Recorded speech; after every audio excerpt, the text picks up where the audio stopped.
Welcome back, everybody, to another episode of the Bad Moon's Orbit. I am, as always, your blood pelt hunter, Dalton Montgomery. And I'm your friendly neighborhood Darian Smart. Ooh, that movie was so good. Yeah, I saw the new Spider-Man movie, and it's so good, gang. I recommend. Today we are here to talk about ogres. Ogres! The Ogor Mawtribes is what their faction is called. But before we get into that, Darian, do you have a game thing you'd like to share this week? Yeah, I spent 9 hours playing the Pocopia DLC yesterday. That has to be it. Like, Yeah. I had another one in my brain I was going to do, but it actually has to be Bubbly Basin. I spent 9 hours just from 1 o'clock in the afternoon to 10 p.m.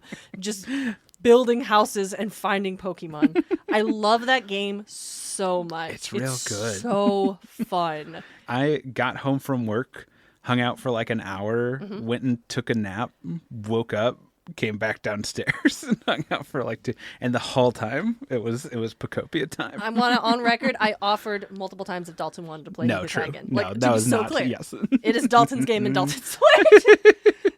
So yeah, it's just really fun. hell yeah. If you're on the Pocopia train and then, fell off, as we are wont to do, and you're wondering, is the DLC worth it? Yeah. It's super fun to be underwater. It's super fun to just have like the entire axis up, down, all just swim. It feels so good to swim around. Like, yeah, they did a really good job. Really good job. Also, you can take Magikarp from Withered Wastelands and bring him to Bubbly Basin so he can swim and doesn't have to just flop, which is funny. But when you see all the other fish getting to just swim, yeah, Pocopia, it's still fun, guys.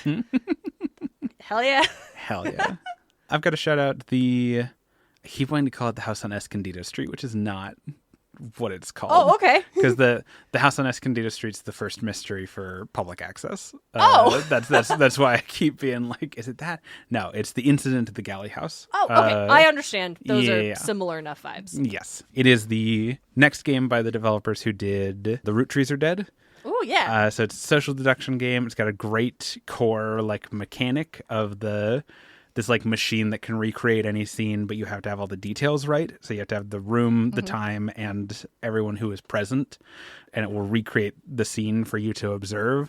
And so a lot of the deduction comes from like, okay, like we can assume everyone is everyone is somewhere during each time period. And so like if you have everyone accounted for during like 2 o'clock, then you can, except for one person, then you can just like plug them into like the different rooms to maybe find something that they were doing secretly, right? Like that no one else is going to refer to in dialogue, right?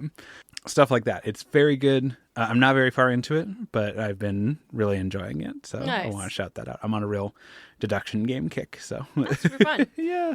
May I also encourage you to add, just briefly, how was Boise Cup? Oh, Boise Cup was great. Yeah. As you are hearing this, it's been over for just a second. And when I posted the second Scourge of Akshi episode, I included in the description because we sign off that episode with hopefully Dalton will do well at Boise Cup.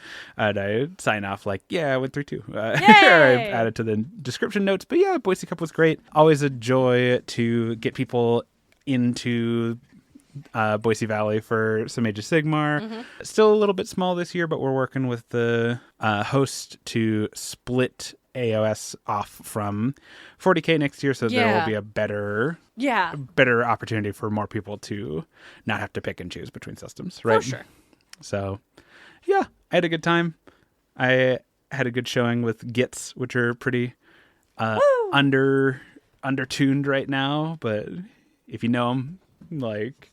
How did the puff balloon thing go? It went good. I had a great game where my trolls just got to walk all the way across the board into my opponent's artillery because he just kept shooting him, trying to thin him out, and it didn't work? No. Shout out to the listener who explained that it's like a portmanteau. Yeah. What was it, puff mushrooms? Puffball. Puffball So they're mushrooms. puff balloons. So puff balloon. Yeah. That. With that context, it is now a it's great fun. name, 10 out of 10. Yeah. I no longer have the aggressively angry feelings about the name not matching the image, knowing that that is a specific joke. Yes. Thank you very much. I appreciate it. But Today we are here to talk about ogres. Ogres! We've mentioned ogres in the past. Specifically, a long time ago, we talked about them in our Old World episode. They come up occasionally. Like when we talked about cities, we brought them up again a little bit. Yeah. But just a brief recap for anybody that's been a minute. Like me. Yeah. Ogres are large humanoids. The average ogre stands at 10 to 11 feet tall. They're very widely built. And they were the last. So they originate from the Old World. Yeah. Yeah. They're the last ones that were made to try to fight chaos, and also just it didn't work because they have the hunger. Yes. They were in the process of being created when the old ones disappeared for whatever reason. Yeah, yes. So they're unfinished. Yes, that's what it is. So they are humanoid. They're of human intelligence. They have everything that makes a person, but they live a long time. Because that was the flaw they were trying to fix with the flaw with humans that they were trying to fix. Yeah. Right? Humans are easy to corrupt to chaos because we don't live very long. Don't have to see the consequences of our actions. Yes. And so they live a longer time, and they are chaos. Corruption is hard coded out of them. So it's almost impossible. Yes. Yeah. It's almost impossible to. The issue is that it's almost impossible to get an ogre chaos corrupt in the supernatural way where they're mutating and stuff, but you can still just incentivize them to work with chaos. Yeah, they're still people, right? Yeah. And so the bit with ogres is that they could have, there's a hypothetical here where they did end up being the perfect answer to chaos, right? But being the old ones getting one before we don't know what happened to the old ones. We just kind of got yoinked out of the equation. Yeah, something got them. Is the implication? Is that was it chaos? Probably, presumably. But the issue with ogres is they were left with a very animalistic hunger. Is how it's meant to be represented. Is the so many animals will just eat themselves basically to death if they think they have enough access to food. Is that true? Yeah. Fish will do it for sure. And so it's a little fictionalized. Yeah. Some cats will just, I'm hungry, and they'll eat until they throw up. But that's not true of all cats. No. My cats can just kind of have graze feeding because they'll just eat and then they'll stop. But I have had cat in the past that if you just left the food out, they would eat and eat and eat. So. Vivi cat. Yeah. Not to name names, but one cat we do know by the name of Vivi. Here's his social security number. One, probably, because he's a cat, and they can only count that high, if at all. As if social security numbers are based on your ability to count. What do I do? What bit is this? All right, moving back to ogres. Ogres. So yeah, that's the thing with ogres is that ogres can. Ogres derive satisfaction from eating. They can feel they know when they have eaten enough that it is not a issue of nutrition anymore, but the desire to eat is never gone. There is that thing where you're just eating something that's so exquisitely good, and you're having such a good time eating it that I'm full, I should stop. But but I don't want to stop enjoying this experience. Even though I know I will feel bad later. And the knowledge that I will feel bad later, and the fact that to-go boxes are a thing, usually keeps me from having to pay that consequence. Yeah. It's a very... the thing I want to stress when we talk about ogres is, in a lot of ways, the thing that defines ogres is the hunger. It is the fact that they are always... suffering from that animalistic hunger. They can never be truly sated when it comes to food. They never feel full even when they have their nutritional needs met. Yes. But on top of that, they are smart. They're capable. They know that eating all your food now means you don't have food later. Right? So okay, sorry, I'm still on they just their body never sends their brain a signal saying we're good. Yeah. Okay. Yeah. They can intellectualize, I have eaten enough to sustain myself, but they don't feel it. And if they wanted to, an ogre could just eat and eat and eat and eat forever. But most of them, again, are smart enough to know that you just can't do that. Yeah. Okay, interesting. I was trying to figure out like how that worked. So my like comparison of like, oh, if you keep eating, but it feels like, oh, it's just so good to eat, but I am full and I need to stop, isn't quite right because they never have the I'm full and I need to stop. Yeah. It's just knowledge of I probably should stop because I don't need to keep eating. But And like I said, they're smart enough, they're clever enough to know, like, and like that's the other thing is that like because that's an aspect of ogres' nature. It's not like a thing that's been placed on them. It's not a thing that they have to like come to terms with. It is a thing that they are born with. And so in the same way that you and I don't have to think about like being full, it's just a natural instinct to us. Like, Ogres I'm just full. learn young that like you have to self-regulate. Oh, interesting. Okay. That does feel like a thing that chaos would be able to exploit, though. They sometimes do. Like, you find ogres who work alongside chaos, even though they aren't corrupted by it. They're just doing chaos's bidding for the promise of food. But we actually see like a weird counterexample to that in.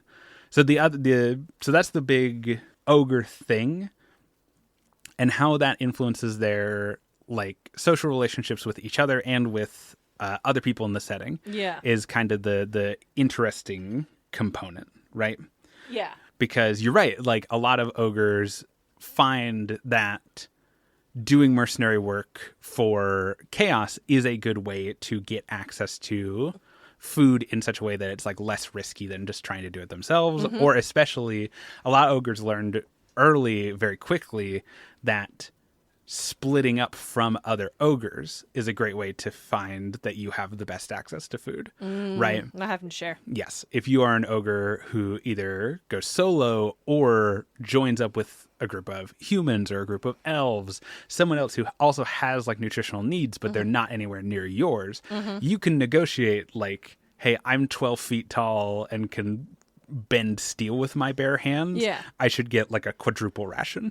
And most people are going to be like, yeah, absolutely. Like you're worth 4 soldiers. Yeah, absolutely. Interesting. Okay. Yeah. And so mercenary work is kind of like a core staple of ogre society. The idea that like a lot of ogres stay within their own like tribes and groups and stuff.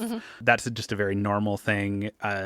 Ogres tend to have very strong, like, it's not quite family allegiances, but like clan allegiances, where different interpretations of their religion or their social structures or even just like strategies for finding food will often put ogres into these like social groups, their various like clans and tribes and stuff.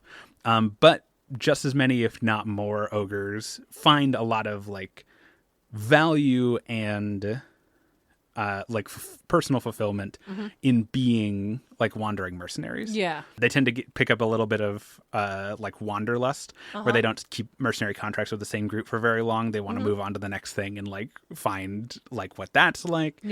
Traditionally, I hope they bring them back. Traditionally, back when ogres were like pewter miniatures in the old world, you would get like ogres that were wearing the like finery or clothing style of like other factions in the setting. Oh, cool. Yeah, so you'd have an ogre with the like big floppy like hat of the Empire and like the regimental like kind of insignias and stuff with like a big musket slung over his shoulder.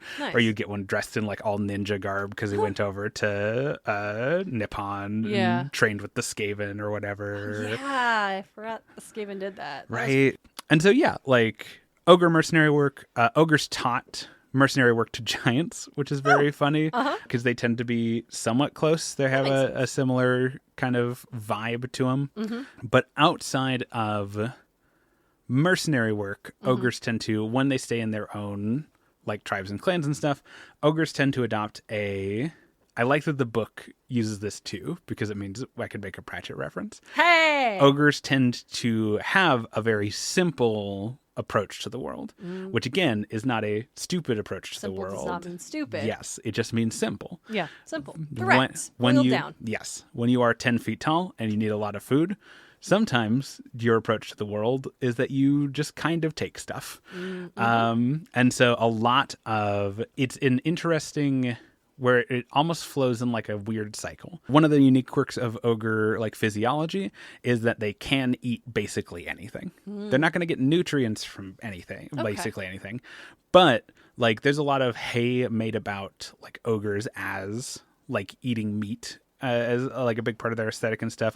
The religious and like wizard leaders of ogre clans are called butchers. But an ogre can and will just like chow down on vegetation or just kind of anything else edible they come across. And that are they omnivores? Yes. Okay. Yeah. And that informs because like our dog will eat plastic, but that doesn't mean he's an omnivore, right? Okay. Yes. And an ogre could like. I guess Cash has never eaten plastic. I'm so sorry. That was actually rude of me. It is in fact Taco. Yeah. The cat who will just eat plastic. Yes. And Ida will bite the cat carrier, but I don't think that's quite the same. That's more of a sensory experience. Yeah. An ogre's like digestive system is so unbelievably powerful that they can like break down basically anything they eat. So if ogre did eat plastic, it would probably be fine. It just wouldn't get any. Yeah, he wouldn't get sick or anything. He just wouldn't get any. There's no nutrition in the plastic. Exactly. And ogres broadly think that rules. Like that. They're a huge, again, the endless hunger, like, but again, when you're born with it, it's not really a thing that like you just can't comprehend. Yeah, you just can't comprehend not. And the fact that ogres are like the universal predator, the like universal like can just kind of eat whatever. Uniquely perfect scavengers. Though scavenger implies like because they can't eat anything, but they do hunt. Like scavenger is probably not the right word. That has influenced a lot of how. So when we're going to talk about ogres.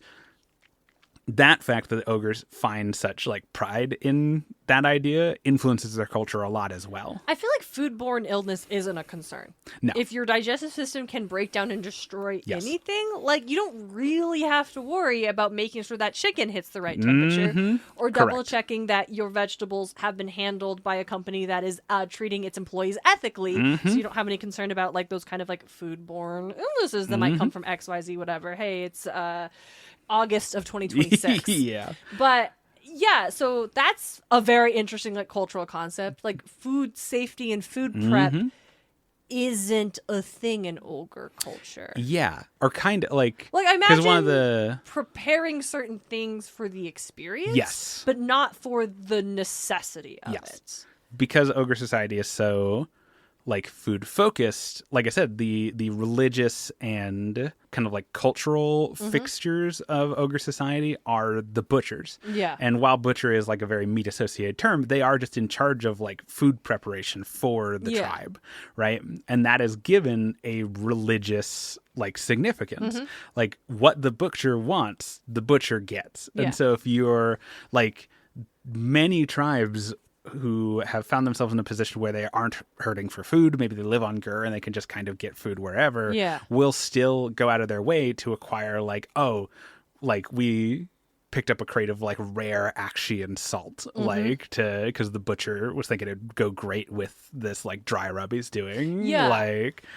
And that was the other thing I just thought of. So even if they don't have to prepare things in order to make sure it's safe to consume, there's probably importance in ogre culture of preparing things to make sure it lasts longer. Yes. Because raw meat is not going to last very long than cooked meat, which will last less time than like jerky. Like, and if you have a culture that is always hungry and needs to eat a lot and you have a lot of food right now but you won't necessarily have a lot of food in a week, there's probably a great advantage to being skilled in preparing food so it lasts. Leftover culture has got to be huge for ogres. Preparing food so that it lasts. And like I said, just because ogres get satisfaction from eating, like in the same way that anybody else does, they Unless you're Dalton. Yeah. Sorry. No, you're right. Give me the brick. For being like, if I could get all my nutrition from a little tablet, I would. Give me the nutrient brick once per day. I love eating for enjoyment. I love well-prepared texture and taste. Like, I get great joy out of eating. You would fit in with the ogres. Well, I also get full pretty quick. Hey, that's true. Like, I'm sorry, I'm very tiny here. But you can have my left. You can have the rest. Yeah. Actually, you can't have the rest. I would like to take that home because I also get great joy of knowing that there's food at the house that I don't have to prepare. But yeah, I'm a big fan of eating as an experience. Yeah. And so ogres, like a lot of ogre tribes, really fall into what we would think of as like a modern day like foodie, right? Where I was wondering. Yeah, where the tribe itself is like, or the butcher like driving the tribe to bring back more rare and exotic like meats or procure strange ingredients or like all these different things to just like satiate that need in ogres in a unique and like novel way, right? It also so That's actually a question I was gonna have is like, do ogres like food that is prepared in interesting and unnecessary ways? yes, absolutely.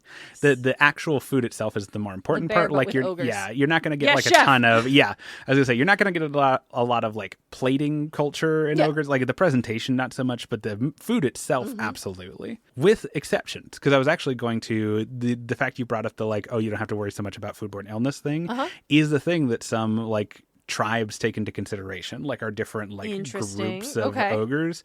We're not going to talk about them much here, but one of our later tribes is a little bit like religiously minded or a little bit like more in tune with their god, and they have decided that it is being further from the idea of being this like consumptive, like predatory like creature to prepare food. They exclusively eat like raw meat and like ingredients and stuff because cooking is heretical. It's idolatry, right? Okay, hold on. So they want to be closer to the concept of just being a creature that consumes? This is a good time probably to talk about the ogre god. For sure. Yeah. Why not we just let the ogre god in the room? Yeah. Last one. Sorry. It also, we're going to see this a lot in a lot of the things ogres talk about. Food and like gut related wordplay also finds its way into like a lot of what ogres do. That makes sense. Americans have a lot of turn of phrases that are about time and time as being intrinsically valuable. Yep. English as a whole is almost exclusively made up of seafaring like references because England, Ireland, and the English Empire. Yep. The United Kingdom had a lot of boats. Yep. Logbooks. Keel haul. Yeah. On deck. Captain as a sign of respect used casually. Traditionally, ogres' most important piece of armor they wear is their gut plate. That makes sense. It's just usually like a big piece of metal they wear over their like belly. Yeah. Because ogres put so high a regard on their ability to like eat and whatnot, and consider that like such a pinnacle of like what it means to be ogre. Being like disemboweled, where you die from having your like innards cut out, is the worst. Is the most like dishonorable death an ogre can die in their like opinion. That's why the gut plate. And this is like apocryphal lore, but I've been told that in the old world it was more explicit that because ogre like digestive systems are so intense, if you were to like cut their stomach in such a way that you got too deep, the internal pressure could like make them explode. What? Which I don't know if that's like real I was lore for or stomach if that's acid could be dangerous. Yeah. Not internal pressure will make him explode. Right. That seems. I mean, I could see that being old world lore, but I also feels like no. I don't know if it's real lore or if it's one of those things that someone said and then everyone was like, that's funny, we'll keep saying it. Yeah, but it's not necessarily true. It's just like a weird wives' tale. Yeah. I could see it being like an old wives' tale about. Oh, yeah. Or amongst ogres. Absolutely. Yeah, amongst ogres or like folks spreading it about fighting ogres. You gotta watch out if you stab it too deep. Or honestly, just a thing that ogres say to other people to try to deter them from attacking the belly. Yeah, absolutely. But if that was like true in canon, that's goofy in a bad way. Yeah. Sorry, y'all know me. I love when things are a little bit goofy, a little bit silly. That would be goofy in a bad way. The ogre equivalent of the expression taking the gloves off is fighting guts out. That's when you take your gut plate off to like fight somebody. Generally is like a challenge to power, right? But but that's not 1-to-1 because you take the gloves off, so your punches are going to hurt more. Yes. And both you and the opponent. Whereas you take the gut off, it feels more just like removing a layer of protection unto yourself. Yes, but it's making the fight more serious. Is the bit? Okay, okay, I understand. Yeah, it's saying right. It doesn't need to be 1-to-1. It's just the same. You use it in the same context, even if it implies slightly different things. Yeah, it's saying this is so serious that I'm willing to risk the dishonor of like this specific kind of death to like make my point. And this is so serious, I'm willing to break my knuckles to punch you in the jaw. Yes. So the ogre god is called the gulping god. Is, again, very eating focused. Now, I did picture a fish, but I understand that's incorrect. A little fish going gloop, gloop. No, but that would be great. Obviously not. Or maybe sometimes, because ogres, like many people of the mortal realms in general, but especially destruction aligned. I should probably note that ogres are destruction aligned, so they're in a club with orcs, goblins, and giants. Why is that? Are they just from Gur, or like... They first awoke on Gur. They were aligned with Gorkamorka when he like physically walked the realms, and it's mostly an element of religion because of the destruction aligned factions. They are the most open to working with Cities of Sigmar or Chaos or anybody, honestly, because of that mercenary nature.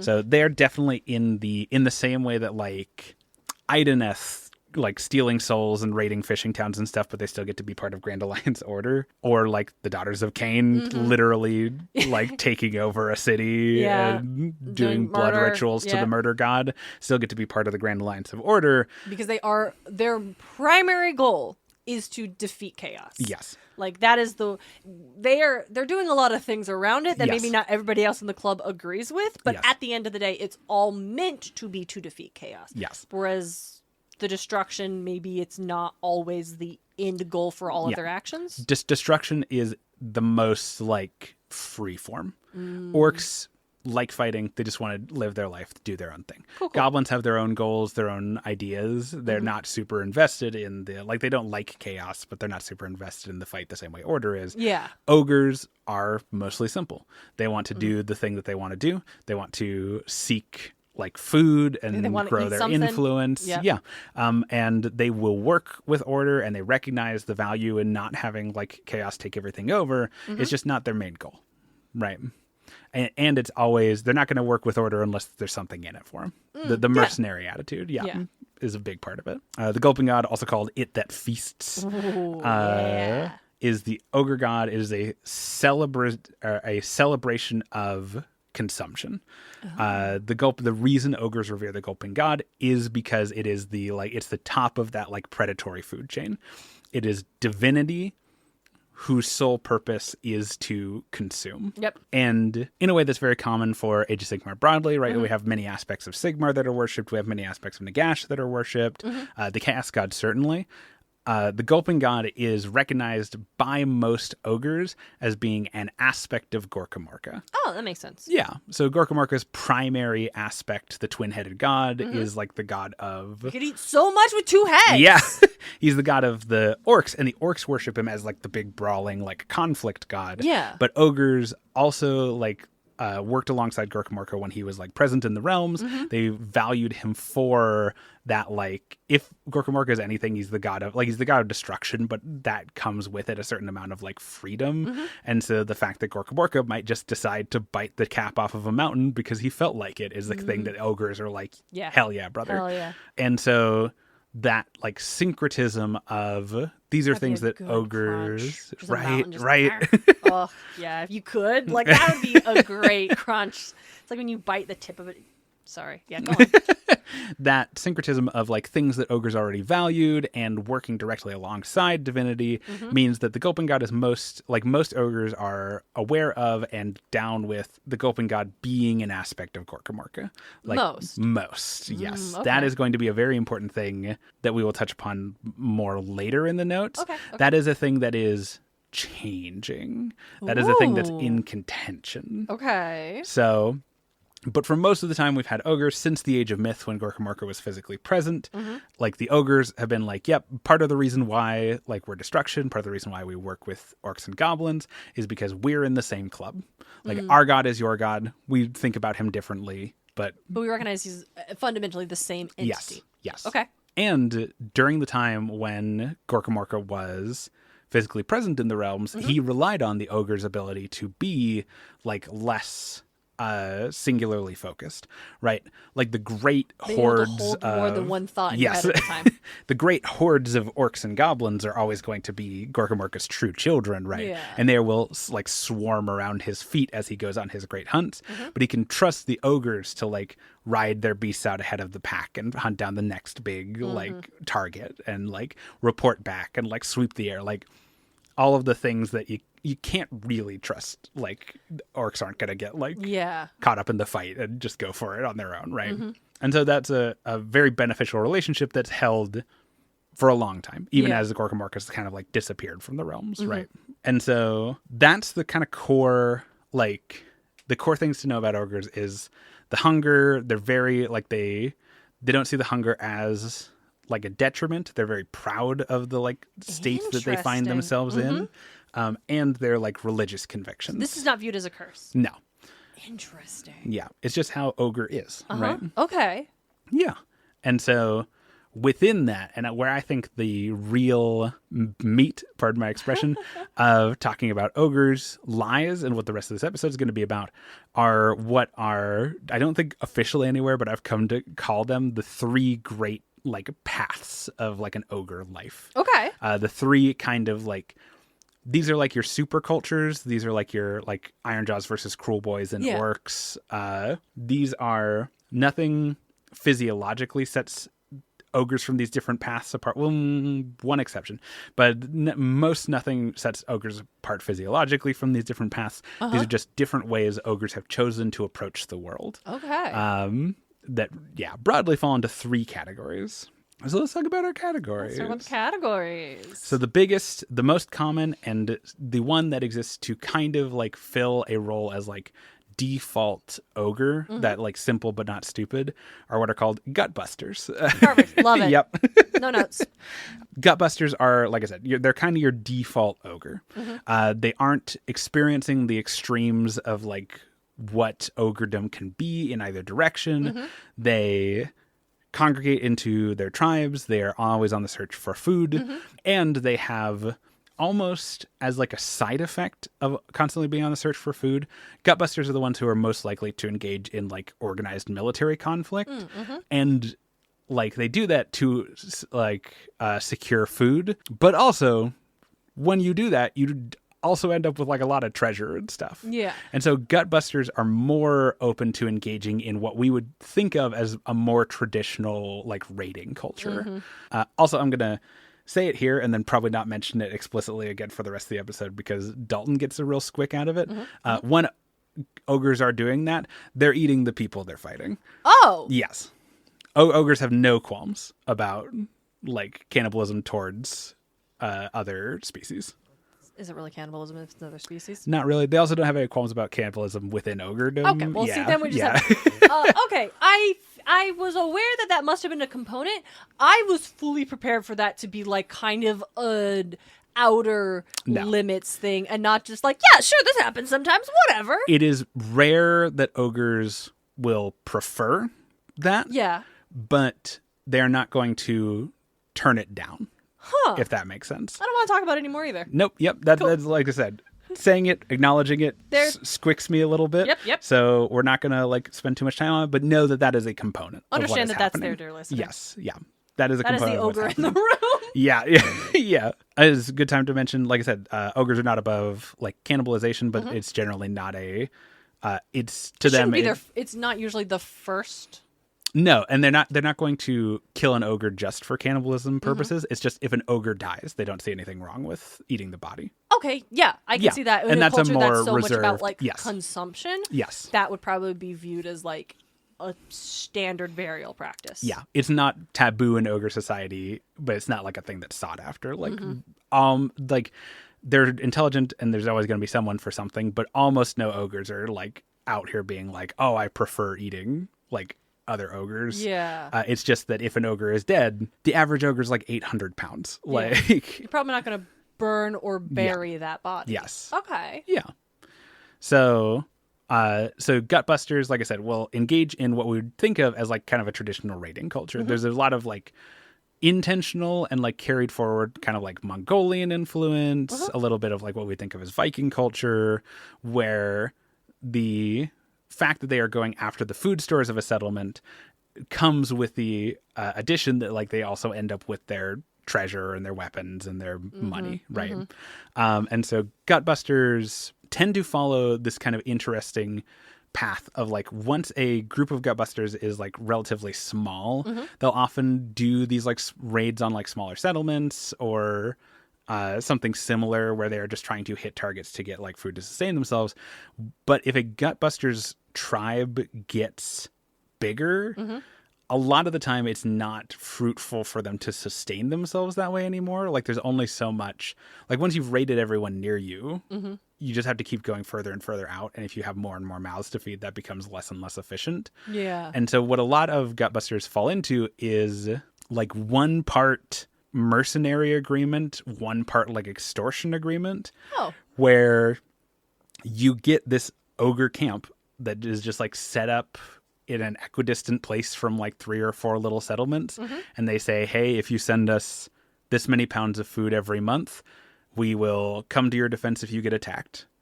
That's pretty good. If you don't, we won't. Yeah. And also we're ogres. And also So we're ogres, maybe we attack you. But that's better than just getting raided by ogres, right? Like here's the thing. It's very much coming off as like gay bars during Prohibition, where you just had the mob. Maybe you pay the mob, and the cops don't bother your queer club as often because the mob's got your back. Gutbusters are the most likely to form permanent settlements, and Gutbusters have formed, a lot of tribes have formed a very symbiotic relationship with the cities of Sigmar, where you might get a splinter tribe who used to be part of a much larger tribe near a much larger city, and as part of the like Dawnbringer crusade to go found a new city, whoever was in charge of it just went to an ogre camp and was like, hey, you send 10 of your best ogres with us, they can set up camp outside once we've founded the city, and they're just like basically like a little defensive annex. You'll still retain your autonomy, you can do whatever you want, but this will be a beneficial relationship for both of us, because having 10 ogres around is great, extremely super good. helpful. Yeah, if you're trying to keep chaos from killing everyone. Yes. The most extreme example of this kind of relationship where like ogres form a permanent camp and then they have these like trade relationships with non-ogres or even other ogre tribes. The most extreme example of that is called the Great Gut Fort. It is on Gur. It is a huge fort built out of the remains of some great like beast, the Titanox, and it was founded by Gret. No, that can't be his name. Grawl.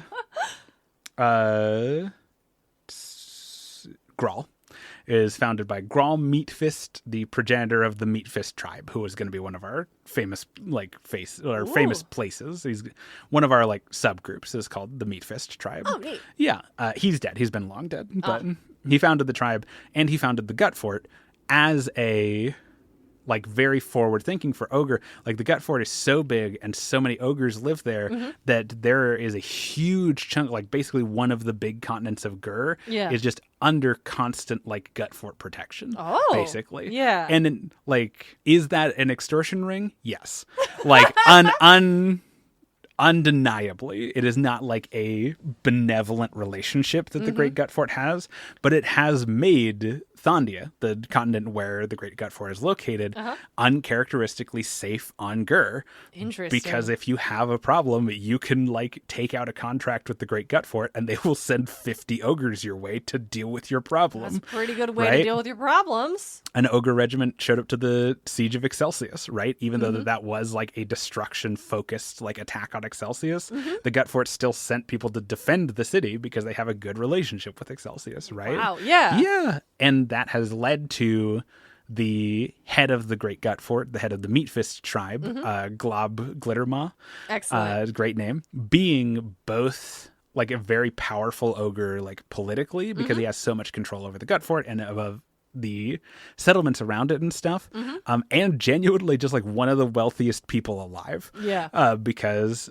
along with like the requirements of food and stuff, there is like genuine like money can be exchanged for like goods and services. Yeah, like the ogres have wisened up, especially under Glob's leadership, to the benefit you can have by just having like material wealth on hand. Yeah. The Meatfist have existed for a long time. The Great Gut Fort has existed for a long time. It really is Glob Glittermaw, the current Gutbusters call their leaders tyrants. Excellent. He's the current over tyrant of the Meatfist, and he has like created a weird historical watershed where like it's entirely possible that ogres as a whole could move into this less like predatory and more like beneficial, almost like fiefdom style culture modeling themselves, because we already see other tribes who have done similar things in other realms modeling themselves out the Great Gut Fort. Is what I would say if Glob wasn't dead. Oh, okay. Whoa, twist. Just going to throw that out there. We are not going to talk about who currently rules the Meat Fist Mawtribe until our Famous Faces episode. Oh, okay. But they have Did we say rolled... at the top this was a two-parter? Yes, sorry. Don't think we did, but this is a two-parter. But ogres are too big. We can't fit them all into one episode. I also imagine the episode itself, the name of the episode is part 1. Yeah. So y'all knew for going sure. in, No, gang. for sure. And we've been doing part 1 and part 2s for a little bit now. Yeah. Glob is dead, and his successor has rolled back a lot of these like innovations. Oh! Yeah. That's not great. That's not great. Oh. We're going to talk about them in the next episode for sure, but I wanted to couch that with like, this is what it meant to be like a Gutbuster ogre for a long time. That like simple approach to the world. I'm big, I'm hungry, I want stuff, I'm going to go take it. Oh, it's more efficient if we like hire ourselves out. Yeah. Yes, if we kind of build these, it's almost a microcosm of like the human experience where like humans hunted and gathered for a long time, and that led to a lot of personal like free time. Once the hunting and gathering is done, the rest of the day is for you. Yeah. But the invention of something like agriculture is what allowed everything else to exist. Yeah. Right, where you are putting the impetus of like survival on a smaller group of society so that you can get scholars and wizards, not Artists. wizards in real life, artists, and like government, which, And then we get, people are going to be like, government, but like government's one of the most important technological innovations of all of existence. Yeah. Like you're not going to I don't know, man. I like having roads that exactly. work. Or like medicine. Like that's the core kind of Gutbuster thing. So within Gutbusters, like I said, simplicity is the name of the game. Gutbuster tribes tend to operate on a very simple like pyramid of authority. The head of a war party of Gutbusters is called a war glut. The head of that pyramid is a tyrant. They are just the biggest ogre, the one in charge, and their personal like entourage of elite fighters are your iron guts. Hey. Yeah, they're the tougher ones. They're better trained, usually. Iron Gut is generally a position you find yourself in because the tyrant likes you. There's not like an official position. A lot of the time that is you are the best like trained and you're good at fighting. Sometimes it's that you're the tyrant's like nephew. Oh no, yeah, nepotism. Absolutely. Yes, absolutely. There are a lot of Iron Guts who are in a position as an iron because implicit in that is that being higher up the pyramid means that when the fighting is over, you are getting an earlier pick of the spoils. Like the tyrant takes the food and like objects he wants first. Yeah. And then the Iron Guts get to go. And so it's a little bit of like nepotism, like, oh, I'm going to make my nephew an Iron Gut because we're family, and that means he's going to get the cooler stuff when the fighting's done. And a little bit of self-fulfilling prophecy to it, because if you're an Iron Gut, you're going to find the best weapon in the after-fight loot. You're going to find better armor to equip yourself with, right? You're going to get a better cut of the like food, right? So you're going to be more incentivized, more motivated. So like, you don't have to like qualify to be an Iron Gut through any practical means. There are definitely tribes where it is just like, hello, I'm the tyrant and here are the Iron Guts, my children. But it tends to feedback loop into itself in such a way that the Iron Guts tend to be a little bit more elite because of that. That makes sense. Yeah. Everyone else, it's a weird thing, and it feels like GW trying to walk something back, because it's not a thing that ogres would call themselves, probably, and they don't. We get explicit confirmation in this book that this is a term used by other people. Put onto ogres? Yeah. Interesting. The like lowest rung of an ogre military is just ogre. Like there's not like a clean distinction between like civilian ogres and military ogres, because all ogres are 10 feet tall. Like, and does GW have a stupid name for ogres? Mawtribes is the official like thing. But ogre is what they're called in world. It's just spelled wrong. Cool. There we go. OGOR. They're ogres. Yeah. Hypothetically a little bit more phonetic than the normal spelling of ogre, but Ogor. Yeah. Ogre. Kind of depends on where you're putting your tongue, I guess. True. But the like lowest rung of like an ogre military force is just like, hey, you're 10 feet tall and can push a like building over. Here's a hammer. Yeah. We're going to go hit up like a raiding camp. Cool. Outside of Ogre Society, those are called gluttons. And that's also what their like game turn name is, which I think GW didn't want to mess with for like marketing reasons. Okay. But inside Ogre Society, if they're called anything other than just being called like, here's the lads, they are called bulls or sometimes like teeth. They are just the like baseline of like, here's an ogre. Right. That makes sense. Teeth is really good. That's Teeth's like the good. first thing. If the idea is like you're kind of just our first line, non-specialized, you just do a thing for a society that food and consumption is the name of the game, biting and teeth is like the first point of contact. Yes. Yeah. I asked to pick it up, but like, come on, gang. Yeah. Mashers, like, and anything that just describes let's like call them molars. Yes. Yeah. Let's get really. These are our canines. These are the incisors. Just anything that kind of communicates that like this is this is functionally a civilian. Our civilians are just huge and strong. Yeah. Right. Like we've handed them a weapon sometimes. There's some tribe. There's a They're not one of our famous groups because we don't know very much about them. But there is a tribe that has taken the like being an ogre is a gift like mentality to its logical endpoint, where they consider fighting with weapons even like sacrilege. Okay. And so they have developed a culture all around pugilism. It's really making things harder for yourself. I just feel like everything about this, like, we should be as pure and as input. It's like, that just feels unnecessary. Like they still wear armor, but they have like these great big boxing like leagues of ogres. Yeah. That's pretty where good. They try and then they go to war, and like you would think that it would be like, oh man, you're making things harder for yourself, until you watch an ogre just punch someone clean in half. Right? Like that. You're right. That's that kind silly. of the the terror of that has to be much. Cannot be understated. Yes. Of the Gutbuster, and because of the like simple being the core of Gutbuster thing, Gutbusters also have the most straightforward like faith amongst like the major ogre groups. They are reverent towards the gulping god, but they don't really think about it. Okay. They're real Easter and Christmas ogres. Like where they're like, this is a religious like baseline for what we're doing, and it mostly just aligns with the things we want to do anyways.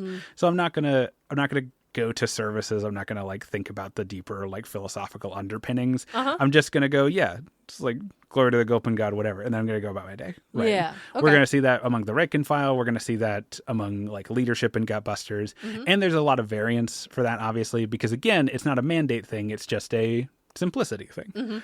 And people who feel more strongly about it are probably going to end up in one of our other two groups is another part of it. Yeah. Okay. But it's entirely possible you have a Gutbuster who's very reverent, but just enjoys the Gutbuster like lifestyle rather than the other two groups that we're going to talk about. But so our next big path for ogres are the Beastclaw. Beastclaw? Yeah. That's cool. Beastclaw are the self-appointed keepers of the old ways. Ah, shit. Oh no, these types, huh? Kind of. Oh, but okay. here's the kicker. They're the self-appointed keepers of the old ways, but not the oldest ways, is something that we're going to see, which is interesting. So Beastclaw are specifically the ogres who recognize and still hold in very high regard the fact that the gulping god is Gorkamorka. Interesting. And the role they played when Gorkamorka still walked the realms. The Beastclaw are the ones who are like, we were Gorkamorka's hunt masters, always on the move, looking for the next like prey, looking to fulfill our obligation to our divinity. And so that is what we should still be doing. Okay. It is thoughtless and careless to just like raid without like attention, or to set up this like weird commerce thing that you're doing in like the gut forts and stuff. Our place is in the saddle. Our place is like on the edges of the realms, like going after the biggest monsters and like stuff like that. That's the thing. The rest of you aren't being true to ogredom. You're just being thoughtless.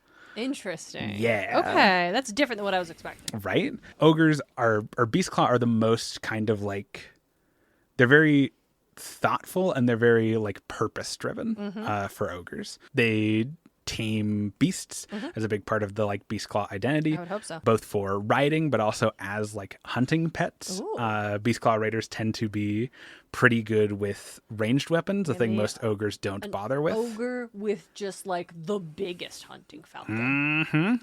They train a species of like carrion bird called Yes. blood vultures that are just like falconry birds at ogre scale, right? Do Where they they're- look like vultures or do they look more like falcons? they do look like vultures, but they're not scavenger birds. I'm a big fan of vultures. Yeah. Vultures look like that because they're scavenger birds. Hold the fucking Yes. phone. No, Wait, for no, sure. hold on. Go back. They will scavenge, but they use them in combat. Okay. Yeah. They can scavenge, and also as a yes. side hobby, will fuck Yes. you up in battle. They also use them for like mystical purposes. Like What does that mean?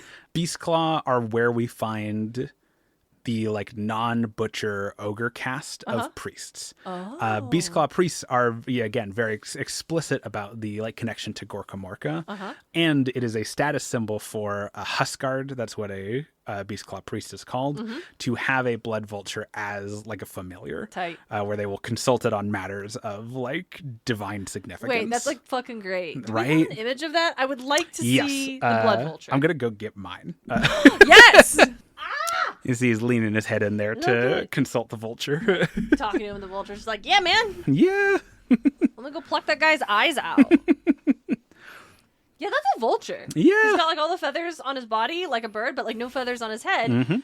Because vultures are scavengers, and they don't want to get like the gross Yeah. parasite bacteria on their faces, where Yeah. it can multiply. I like this guy very much. Right. Beastclaw are great.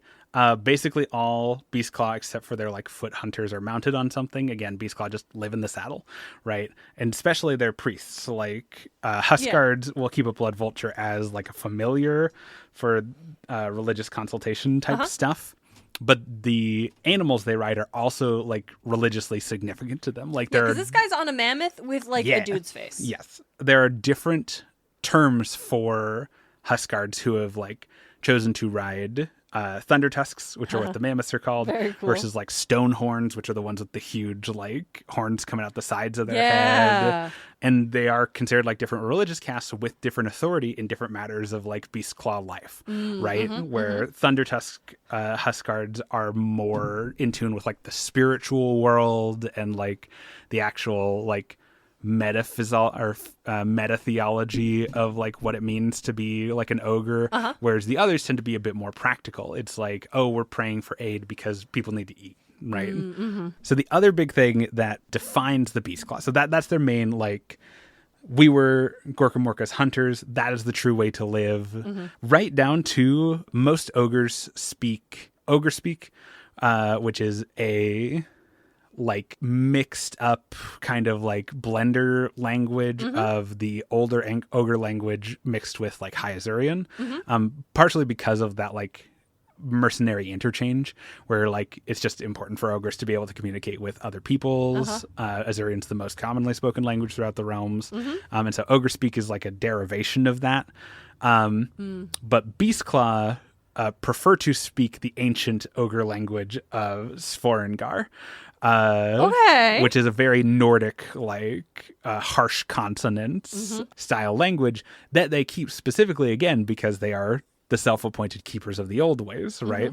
Only switching to ogre speak when they have to deal with other ogres, basically. Interesting. And even then, other ogres think of the Beastclaw as like kind of weird because like they have a weird accent because they mostly speak Sforengar, and the like not even hyper religiosity, but just like the insistence on like traditionalism is like weird to a lot of, especially like Gutbuster ogres who are just like, I live life like I live life because that's how I want to live. What's this little like higher purpose thing that you're talking about? This like obligation to the world that you're talking about. The other big thing about Beastclaw is that they are cursed a second time. Oh no. So, as with any good mythology, there are many, many, many stories, unclear any of which are true about what caused it. But Beastclaw ogres are pursued relentlessly by a never-ending blizzard called... What? Yes. It is called the Everwinter. It Sorry. is... That's so okay, because that has nothing to do with the hunger thing. No. I was expecting it to be like, because there's another one coming up, and I thought I was like, oh, I didn't realize it was the same one, and it's not. But I was like, oh, cursed a second time. I was like, it must be like a double up on. No, it's just completely unrelated to the hunger thing, to the fact that they're ogres, to the fact that they're destruction aligned. Like, it's just, also, there's a blizzard that follows them everywhere. Yes. It's so out of pocket. Okay. And as you just said, there's a lot of different stories we don't really know. Yes. But that's not going to stop me from asking why.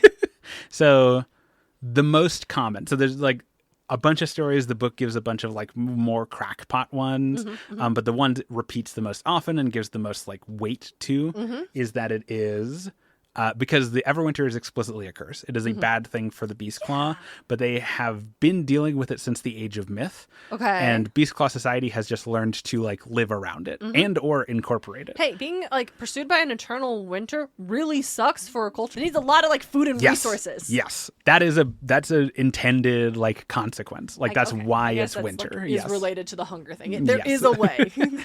It's just kind of, you'd have to think about it for a moment to find that connection. Okay.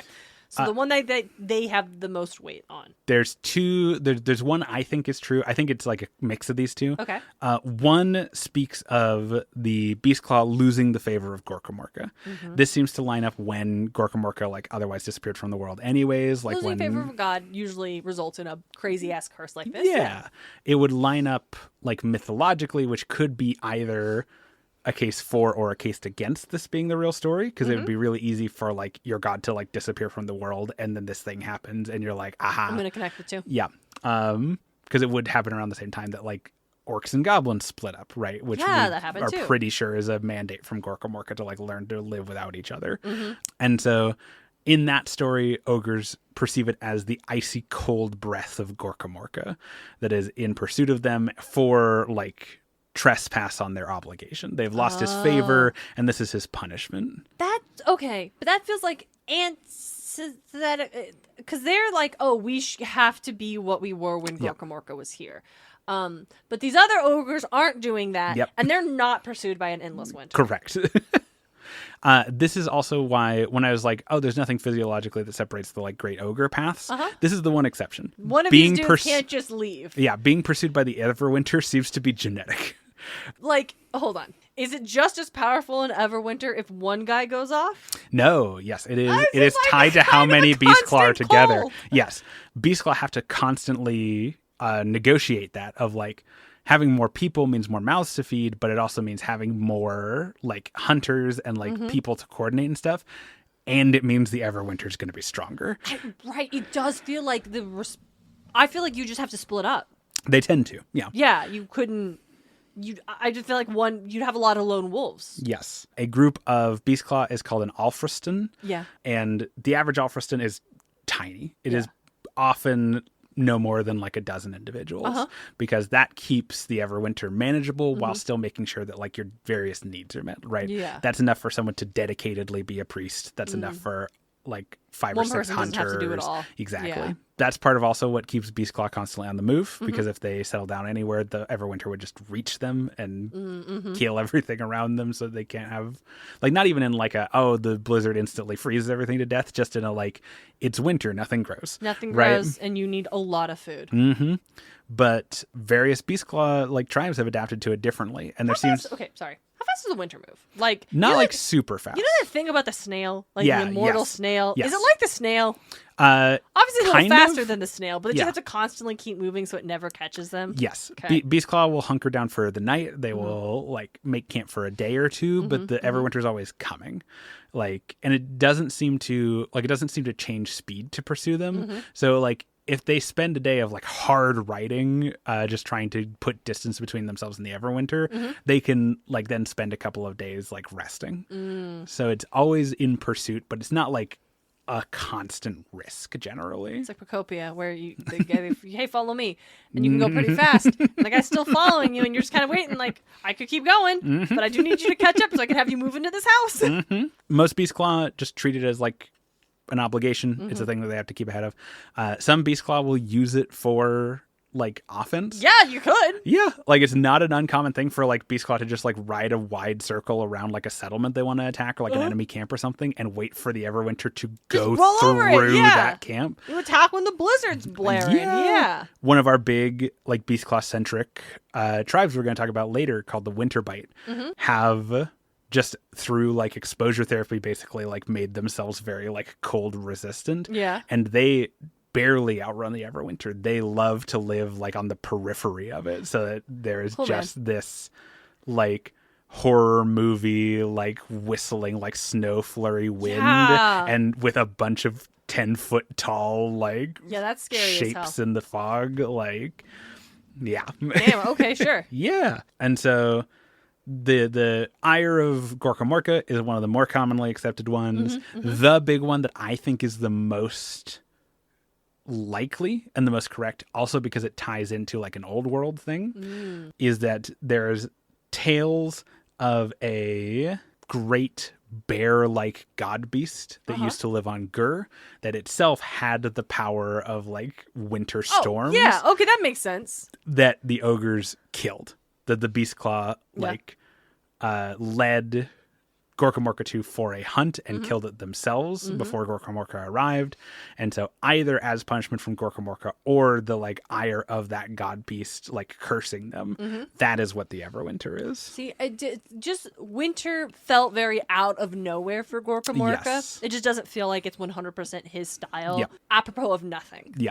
Yep. And part of also why I like that is because, like I said, it ties into a bit of old world lore. In the old world, one of the gods of the humans was the great bear Urson. And his explicit like mythological duty, right? The reason that this like deity existed in the like human pantheon was that he was the great bear of the north whose roar signaled the end of winter. Oh. Yes. Yeah. And we know from the like Total War Warhammer games that if he doesn't roar, winter does not end. So they killed him and now there's no end to winter for them. Yes. I think that is the most likely. Like it wouldn't be Urson himself because like Urson died in the old world, but like this idea of mythology moving in like wheels. Yeah. A lot of people died in the old world and are here. It very could be Urson himself reformed into this like god beast entity. Let's be so for real. Oh, for sure. About the storytelling habits in the mortal realms. Yeah. Like, let's be fucking for real. Fair enough. It could be, and that wouldn't be surprising. No, for sure. For sure. I think that's the most likely explanation for the Everwinter, right? It's just similar deity and the curse flowing outwards from that. They committed a great like sin against divinity and they have to deal with that price, right?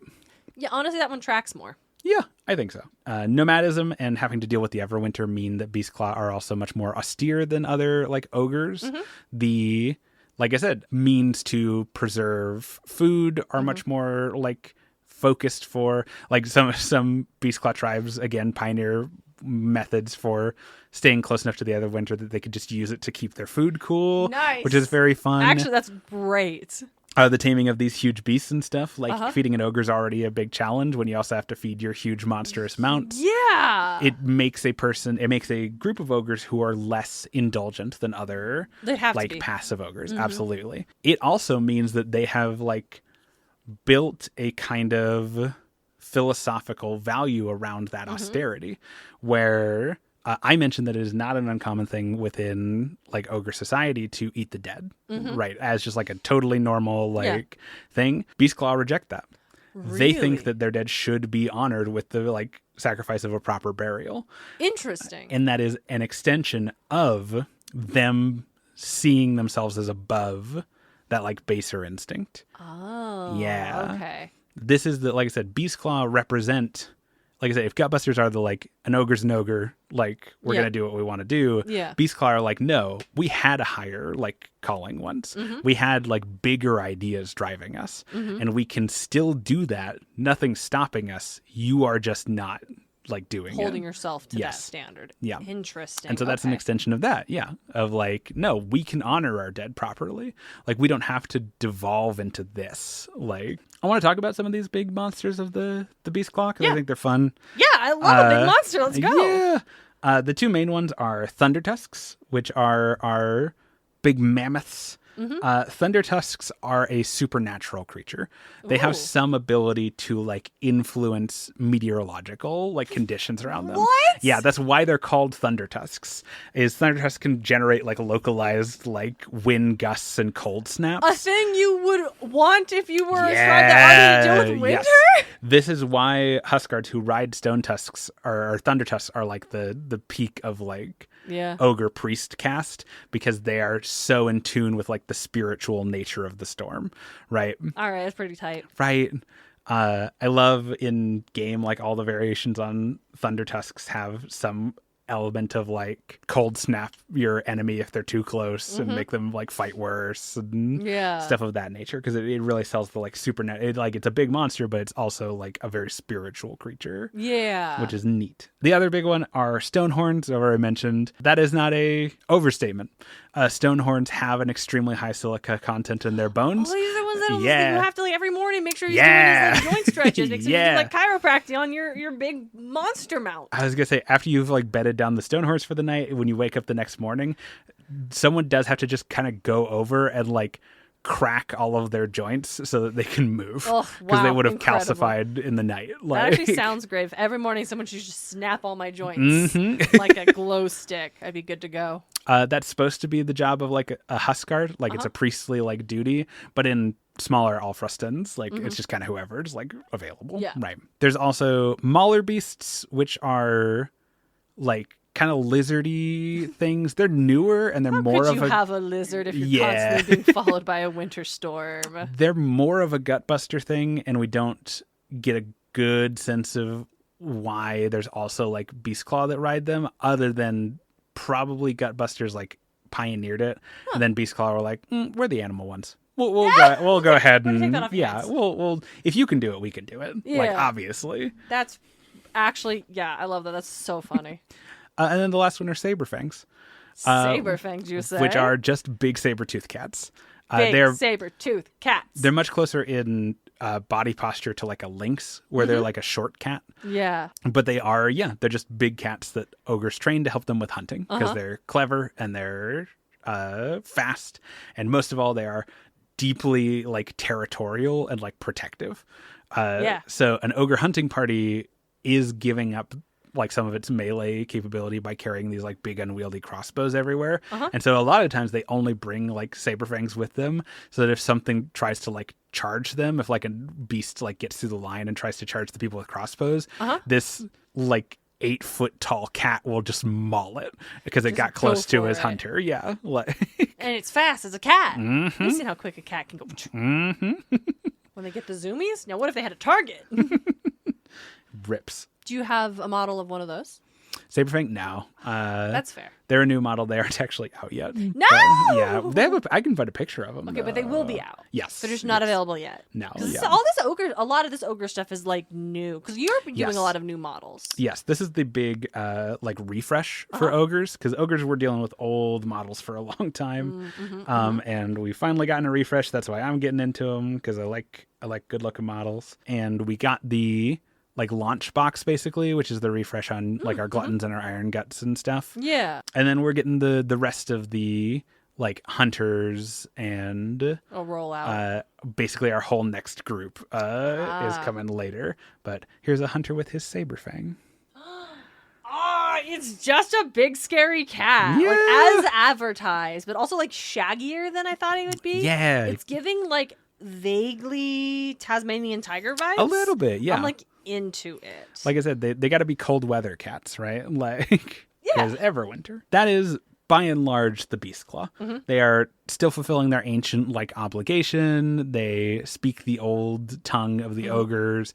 They are constantly ahead of the Everwinter, just, like, living for this grander purpose. And with that comes, like, a lot more inflection or like spiritual insight, and like the priestly cast of the Beastclaw does a lot more like theological thinking than like the average ogre, because and also I should mention that because of that like implication that the Everwinter is a curse for something that they did, or it's a curse from Gorka Morka, the Beastclaw priestly tradition also integrates the Everwinter a lot of the time. That makes sense. Prayers to either outrun the Everwinter or to like utilize the Everwinter in some way are very common amongst Beastclaw priests. In the current rule set, one of their best ones just coats one of your units in like rime, like the Everfrost, like as armor. Oh, cool. While like shielding them from the cold, just like making them harder to hurt because they've got a sheet of ice on them. Yeah. Stuff like that. It's very, again, it's the kind of thing that you're only going to get with that like very spiritual approach. Yeah. Like that integration of like, this is as much a part of us as the hunger now. Like,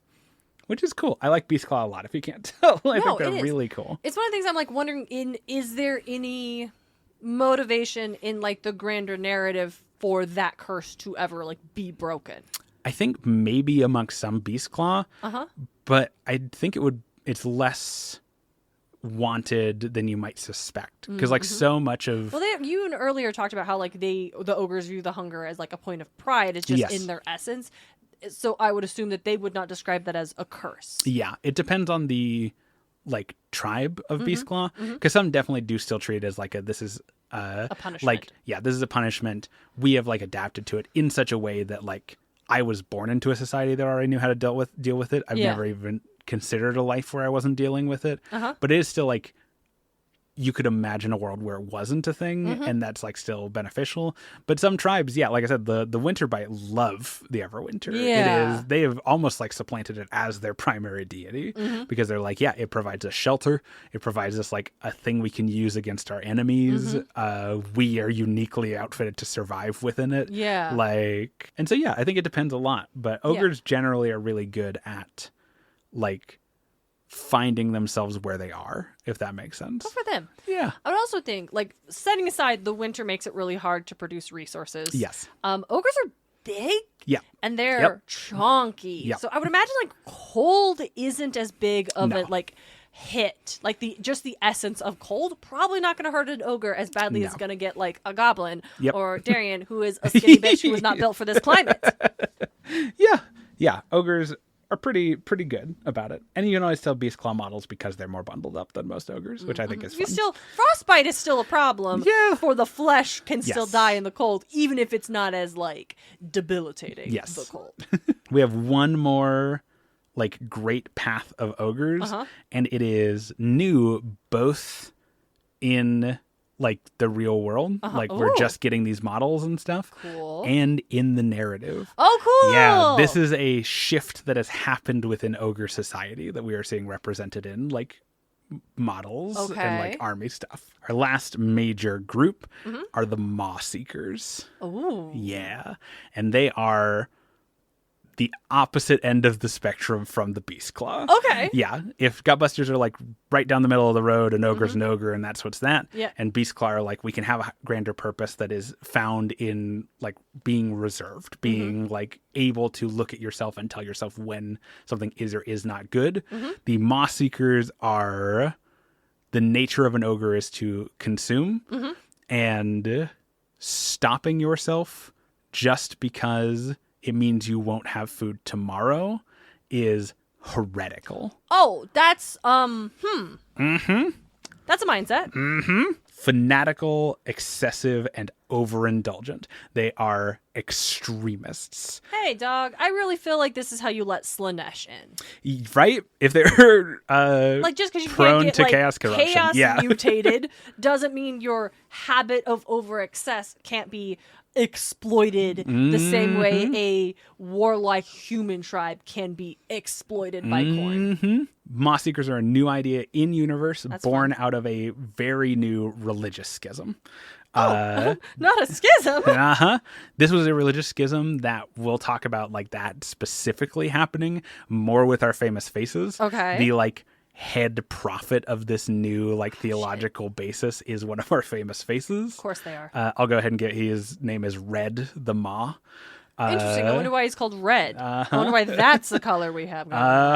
The details of the like religious claim though is that the Mawseekers are like, no, Gorkamorka is not the gulping god. He is a false deity. He is he's not a false in being a deity, but he's not our deity. He took advantage of our existing like religious beliefs to use us, and that is like the great horned rat and the Skaven. Will die on this. I'm not willing to die on this hill, but I will fight you on it. It's true. And worship of Gorkamorka has been idolatry. That there is a different, more true ogre god that they are uniquely like aware of. I'm so special. I can talk to God. I was gonna say I really like the Mawseekers because they have all of the trademarks of a like fanatical religious like movement that like we alone have the truth and it lets us do things that we clearly already wanted to do. Yeah. And it's unclear how right they are. I don't know, dog. You've met Gorkamorka. No, Gorkamorka's certainly real. Yeah. Have y'all met?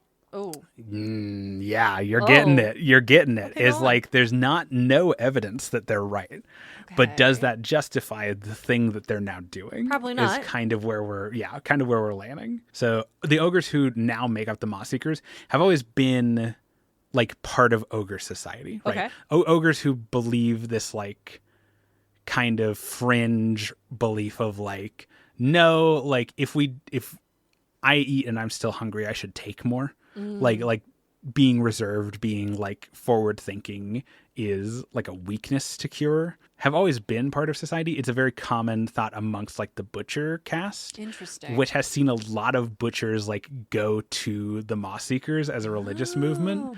But before they were fringe. They were on the outskirts. It was the one weird guy in your like group who has the beliefs that you don't have him talk about at card night, right? Yeah. Like keep that to yourself. Yeah. The butchers might believe it, but butchers are not in charge of the tribe. They are important religious figures, but they're not making leadership decisions.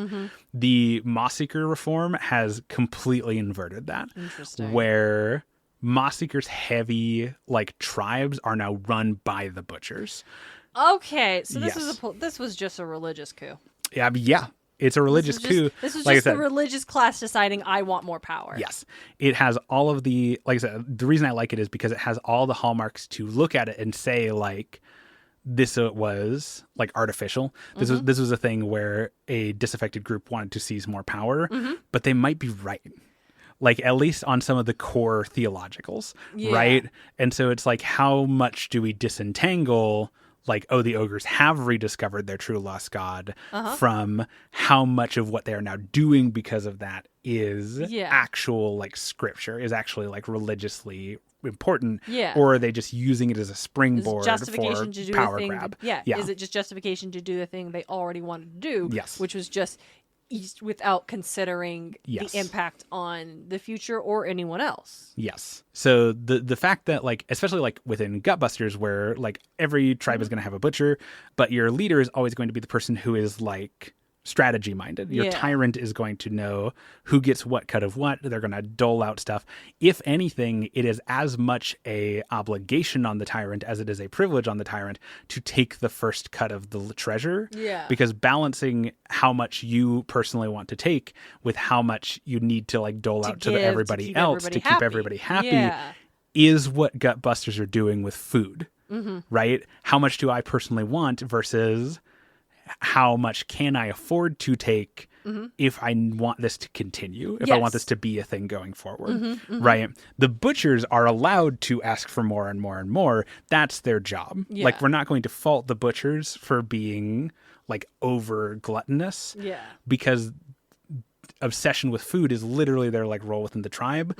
But now the butchers have the reins and they're running entire tribes under that philosophy of just like, how do you keep anyone around? I mean, obviously I understand how you keep someone around, like the promise of you can have all you want without restraint is oftentimes what is used to incentivize individuals to join causes that are ultimately against their best interests in the long term. I just answered my own question. Yeah. Why are they around? Because they're not paying attention to what is in their best interest in the long term. Yes. They buy the hype. Yeah. Mawseeker groups are called gollops. A gollop is a natural disaster. They will strip the land bare like locusts. Yeah. Because raw wanton consumption is a religious imperative. Yeah. Can ogres eat themselves to death? No. Okay, that was okay. Because we talked earlier about fish can do this and this is a thing, but what if you actually never got to the part where you would die from it? Yes. I missed that detail. So they can do it without consequence. Yes, except that now they will have no food. Tomorrow, yeah. Yeah. Without the actual eating doesn't, it literally is there is no consequence to my action in this moment. Yes. There are consequences later. I'm going to show you, like, this is a normal ogre.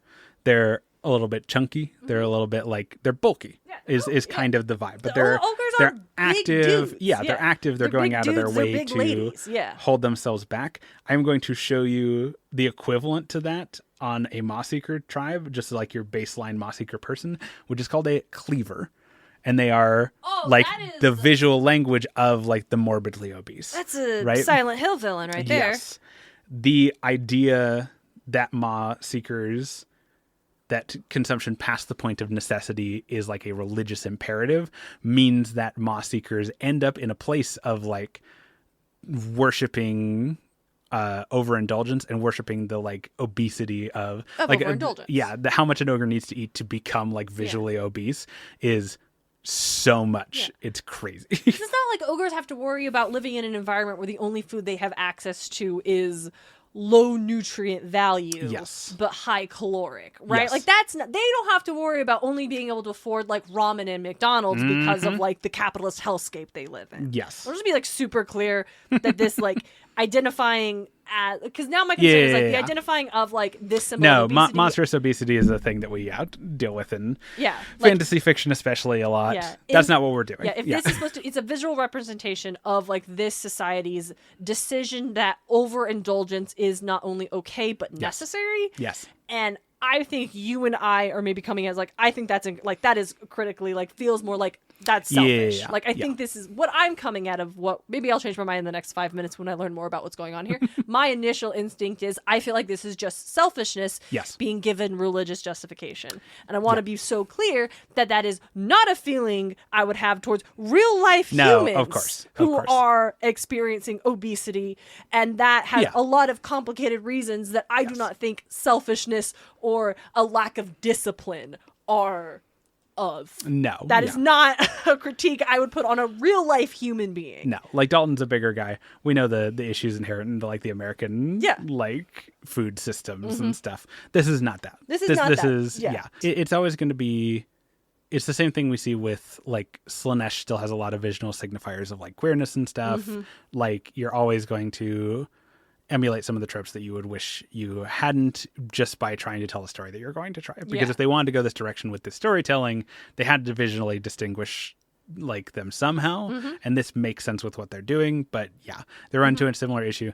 Like the better example of what you're... It could have been distinguished with like armor types, weapon types, like things like that. I don't think it's bad, especially because they are like, I think the narrative is enforcing that this is based off of like a religious schism, which we would not say is a real world equivalent. So it's not doing that. I don't think it's someone being like, I hate fat people, and therefore, like it's not that. But I do think it's important to acknowledge, like even when it's not doing that, it still can accidentally be falling into like harmful tropes and stereotypes. Absolutely. And making that a part of the conversation helps us navigate that, I think, in a more genuine way, rather than just being like, oh, well, that's not what they intended, so we're not gonna. For example, have y'all heard about this movie One Night?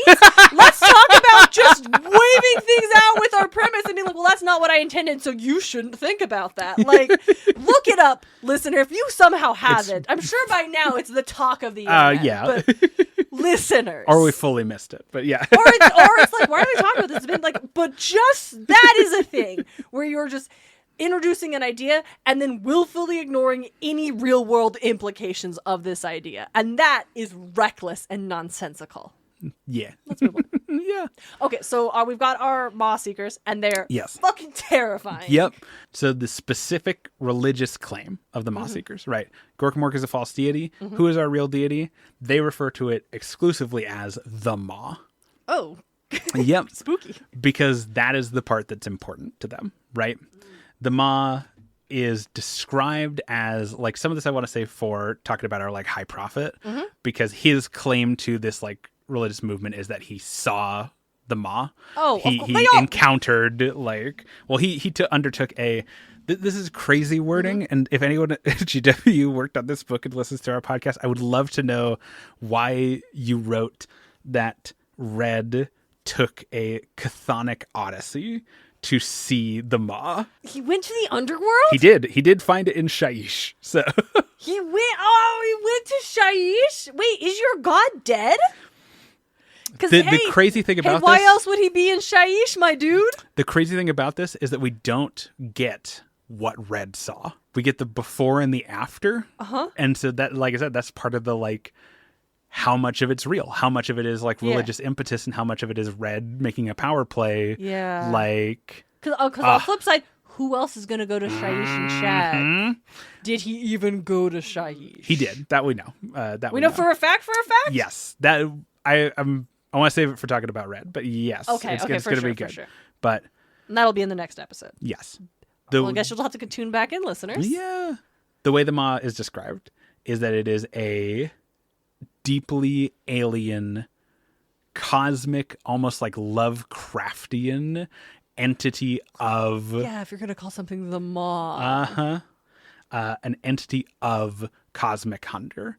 Like, it is the idea of, like, obliterative consumption. Interesting. So, like, multiple planes existing all in once in the same space relation, just consuming all other things around it. Fascinating. They claim that, like, everything that ogres have done to distance themselves from their hunger, to build structures up around themselves, like everything the Gutbusters are doing, especially everything the Beastclaw are doing, they do not get along. Oh, I'm sure they don't. Is a, like, sickness. It is a furthering of ogres from their true, like, cosmic state. Are these the dudes that don't prepare their food?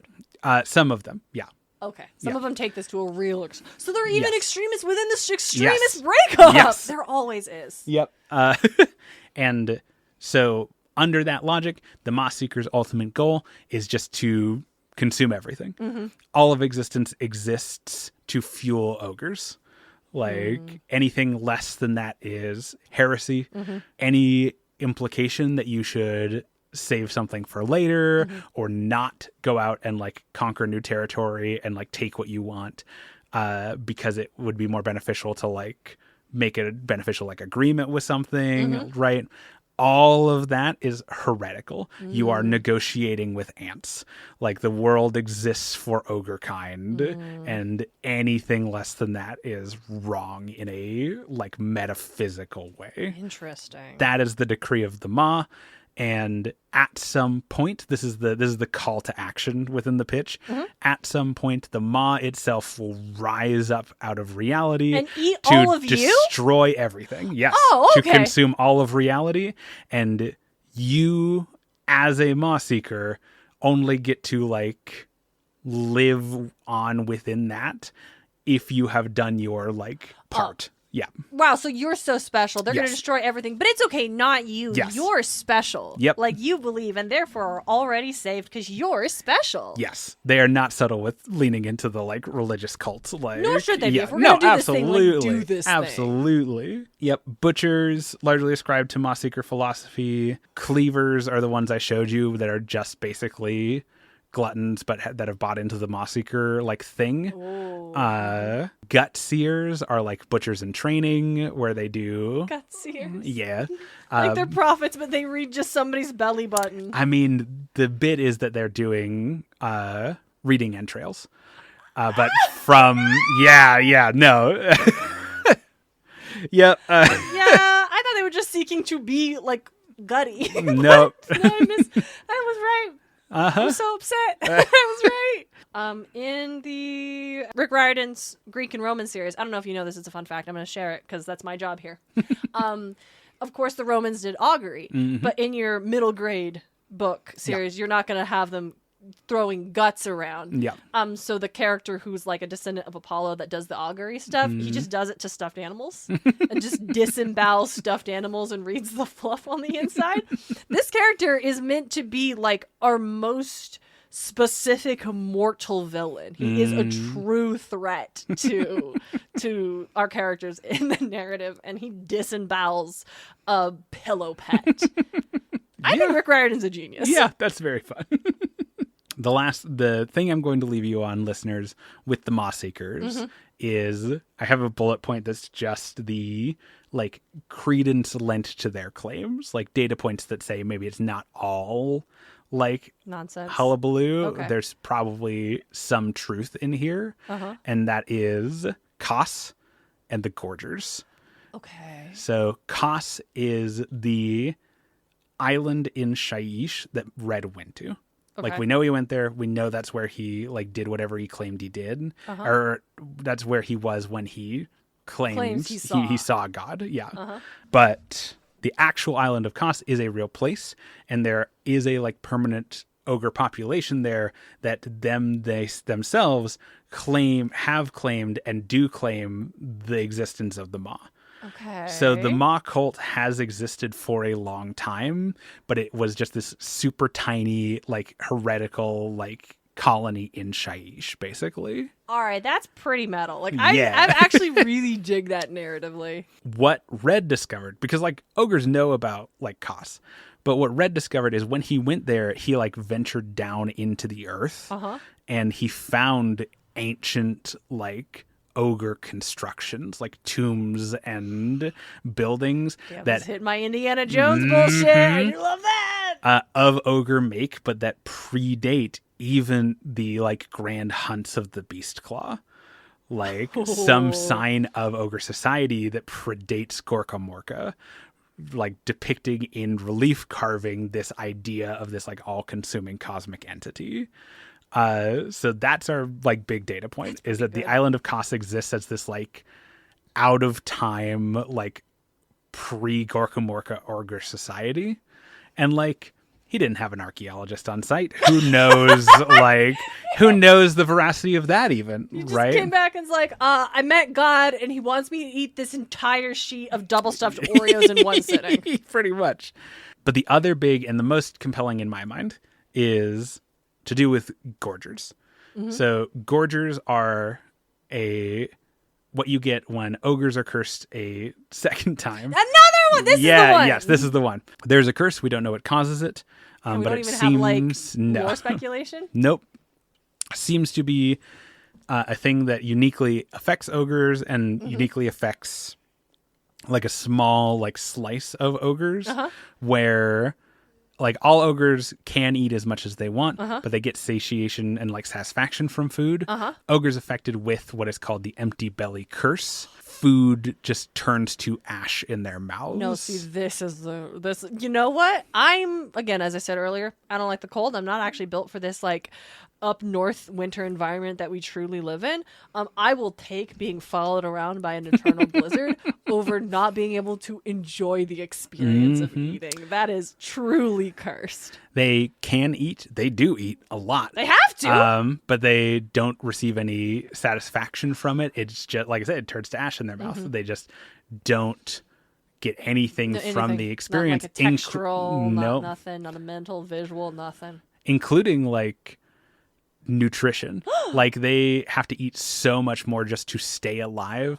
Like Gorgers are emaciated. Yeah, they are like visually starving. I would picture, when you say Gorger, I would picture the Maw ogre that you showed me earlier, because that's what you would think the inevitable income of gorging is. But in this case, where they're probably getting a fraction of the amount of nutrients from every meal, like, it's really good narratively. Like, I like that. Like, as a, like, just using that word and terminology for this context and drawing that conclusion. Like, oh, I'm really, like, vibing with this. Yeah. Like, narratively. I dig it. Gorgers can happen seemingly to kind of any ogre. No, what? Like it's not like the Blizzard folk? No. Big ogre settlements will often, there is a element of, like, it's unclear if it's, like, superstition or of a, like, you don't kill kin for no reason type thing. But big ogre settlements, like the Great Gut Fort, has a massive cavern system underneath it where anyone who catches the empty belly curse just gets thrown. Oh, shit. Yeah, like... We threw him in the cellar. Uh-huh. The idea that, like, Gorgers are still ogres. They're still part of, like, ogre society, but we don't want them around. We don't want to look at them. They'll just, like, empty out the pantry if we don't keep an eye on them. So we're going to put them, like, down Somewhere in the else. caverns. Yeah. Oh. And if things get real dire, maybe we'll get a bunch of them together and push them out to fight an enemy. Oh, God. But otherwise, we don't really acknowledge them.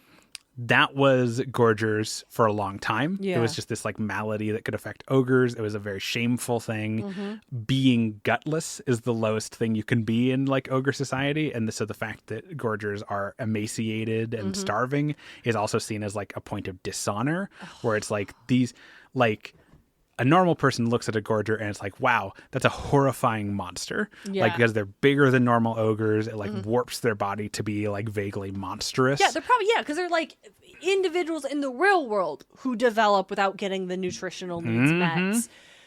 Develop in ways that are atypical to someone who did get all their nutritional needs met. And ogres look at them and say, wow, that's horrifying, because they are so, like, I can tell it's an ogre and it is so, like, starving. It is emaciated. Ogres do not see the horror of monstrosity. They see the horror of what could be. Like that vision of like, there but for the grace of God go I. Yeah. Right? Interesting. And so there's a lot of shame wrapped up in like Gorgers and whatnot. That sucks. Right. And Especially like, if it's like a thing that just happens. It's almost like just a genetic, not like a curse that we know is a curse from God or God Beast, but like a genetic lottery birth defect almost. That sucks. And especially it sucks because the society ogres have developed are very clearly not designed to support these individuals and certainly are just not. like, oh, you're shameful, let's put you away, let's send you to the asylum, let's lock you in the attic. Like, narratively deeply tragic for a lot of reasons.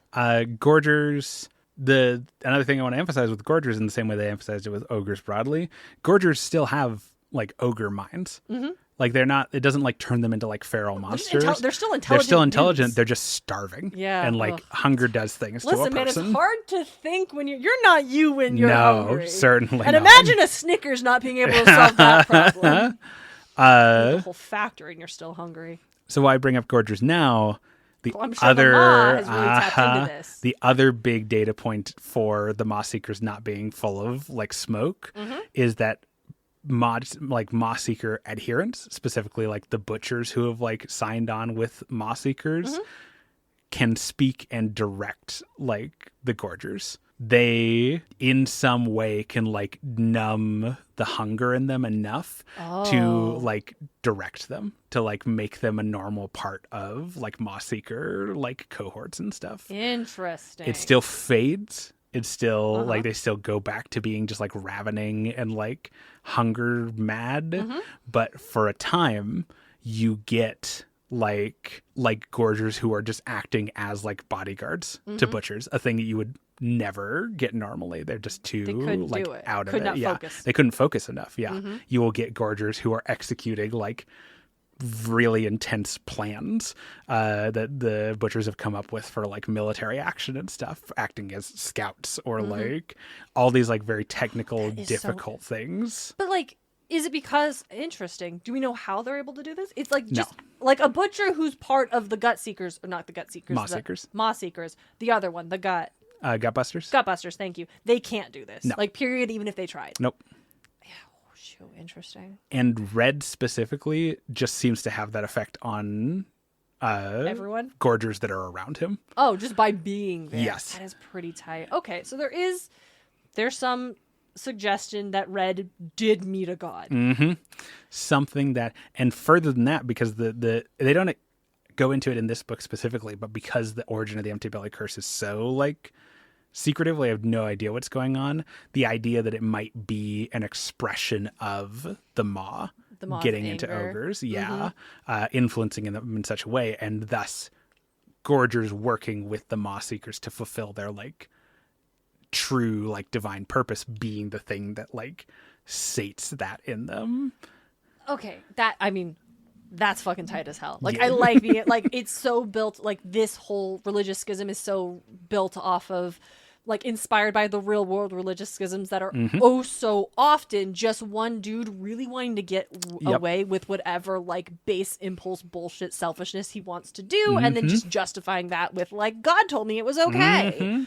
Right? But then also, like, because we live in a fantasy thing, we can suggest that maybe God did tell him it's okay. But here's the difference between Red and I. Like, I want to besides the fact that he's an ogre that lives in a fantasy world and I'm a 32-year-old woman with a dog in her lap. If I went on a Thontic Odyssey and came back because I'd met God and he was the Maw, and it was going to come and consume all of everything, I would not then say it's okay for us to consume all of everything. I would say we have to kill God. Sorry, Correct. I would just be like, well, I'm not interested in just destroying everything around me and indulging in selfishness and just so I don't get consumed in the end of time by this entity. I'm gonna get a ragtag team of adventurers together and we're gonna go kill God. Don't snip that out of context. Or do. We haven't about. had that yet. But that one, and I say a lot of out-of-pocket things. But that feels like the thing that if it does, and we've said a lot of things that should they break containment, we would have certain people coming for us. But that one feels like if it breaks containment, we'll have a lot of people. But I stand by that if I found out this divine entity's end goal was the destruction of all things and would only save those who did bad in this world, I think the only just and moral thing is to go destroy that entity by whatever means necessary. And the other thing? Here's the other thing. You have the luxury in the mortal realms of living in a reality where gods die. This has happened before. A lot. Multiple times. So it's not even the idea like, well, you can't kill a god. That's useless. No, you can, and you have. And you know what? I'm just going to call some Stormcast, and we're going to get together. Because also, it seems crazy when you live in a world where the constant threat of the destruction of all of reality is looming over you. And you're just like, well, that's fine. No, it's not. Red? No, it's not. The last thing with Gorgers. All that no. You're right on the money.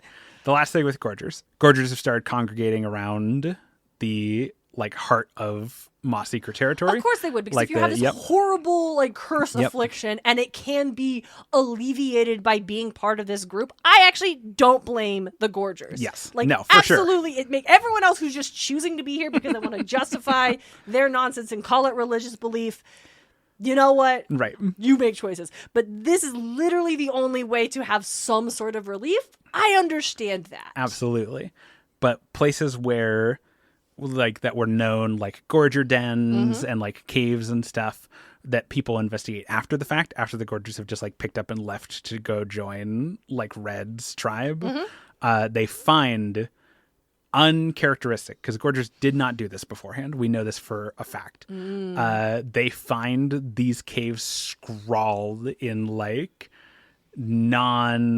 geometric, horrifying, Lovecraftian-esque cave paintings. Oh, spooky ass Maw from another dimension peeking into their minds. This is not, the implication is not that the Gorgers heard about what Red can do and they're going because that sounds like a good idea. The idea is that they dreamed of an alleviation from hunger, and they scrawled those dreams upon the walls of their caves, and then they went looking for their prophet. Yeah, maybe maybe he did see the Maw. Right? You chose to decide that his way was cool. Yep. Yes. I was going to say, it's a good... and the last thing about Gorgers is that some Mawseekers intentionally seek being turned into Gorgers, because they think of Gorgers as the truest expression of being able to eat and getting not even satisfaction from it, just doing it for the sake of doing it. Can they be turned into it? Inconclusive. It seems like that's a thing they're working on. You have to know what causes this in order to replicate it. Yes. It seems like that's a thing that some of them are trying to do, but it doesn't seem like that's explicitly happened. So... That's pretty tight. Right. I mean, that's crazy. Right. But narratively, hell yeah. Right. But that's ogres. That's our that's our baseline for what ogres do, what they're up to, the like lives they're living. Next episode, like I said, we're going to talk about our famous groups. We got some big tribes, the Meat Fist, the Blood Gullet, the Winter's Bite, and we're going to talk about our famous faces. We got a bunch of those too, including just all of them are great. I'm very excited to talk about our famous faces. But in the meantime, I have been your blood pelt hunter, Dalton Montgomery. And I'm Darian Smart, and I'm so hungry right now. We got to wrap. Thank God. Bye-bye. Take care.